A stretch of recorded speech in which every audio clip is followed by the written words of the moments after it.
Therefore, since Christ suffered in the flesh and died for us, arm yourself like warriors, with the same purpose, being willing to suffer for doing what is right and pleasing God. Because whoever has suffered in the flesh, being like-minded with Christ, is done with intentional sin, having stopped pleasing the world, so that he can no longer spend the rest of his natural life living for human appetites and desires, but lives for the will and purpose of God. For the time already past is more than enough for doing what the unsaved Gentiles like to do,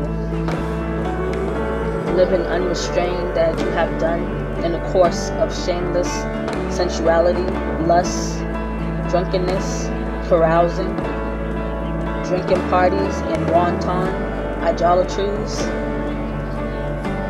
In connection with all this, they, the unbelievers, are resentful and surprised that you do not think like them, value their values, and run hand in hand with them into the same excesses of dissipation and immoral freedom. And they criticize and abuse and ridicule you and make fun of your values, but they will have to give an account to him who is ready to judge and pass sentence on living and the dead.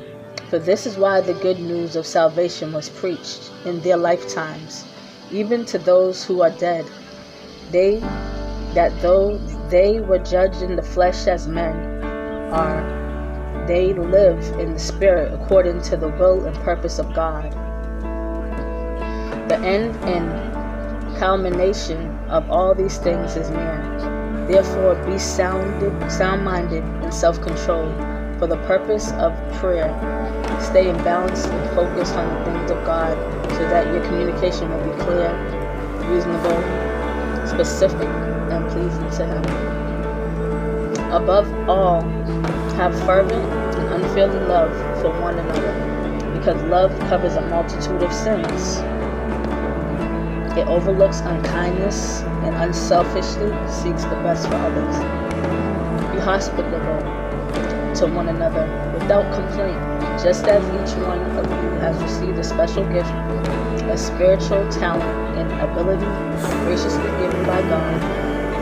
Employ it in serving one another, as is appropriate for good stewards of God's multifaceted grace, faithfully using the diverse, verified gifts and abilities granted to Christians by God's unmerited favor. Whoever speaks to the congregation is to do so as one who speaks the oracles, utterances, the very words of God. Whoever serves the congregation is to do so as one who serves by the strength which God abundantly supplies, so that in all things God may be glorified, honored, and magnified, through Jesus Christ, to whom belongs the glory and the dominion forever and ever. Amen. Beloved, do not be surprised at the fiery ordeal which is taking place to test you. That is, to test the quality of your faith, as though something strange or unusual were happening to you. But in so far as you are sharing Christ's sufferings, keep on rejoicing, so that when His glory filled with His radiance and splendor is revealed, you may rejoice with great joy. If you are insulted and rivaled for bearing the name of Christ, you are blessed, happy, with life, joy, and comfort in God's salvation, regardless of your circumstances. Because the Spirit of glory and of God is resting on you and indwelling you. He whom they curse, you glorify.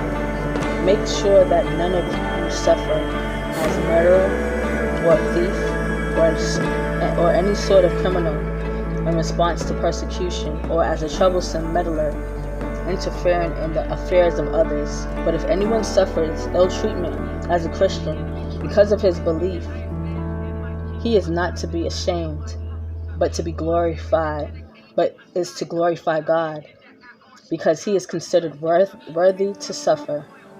In this name, for it is the time destined for judgment to begin with the household of God. And if it begins with us, what will the outcome be for those who do not respect or believe or obey the gospel of God?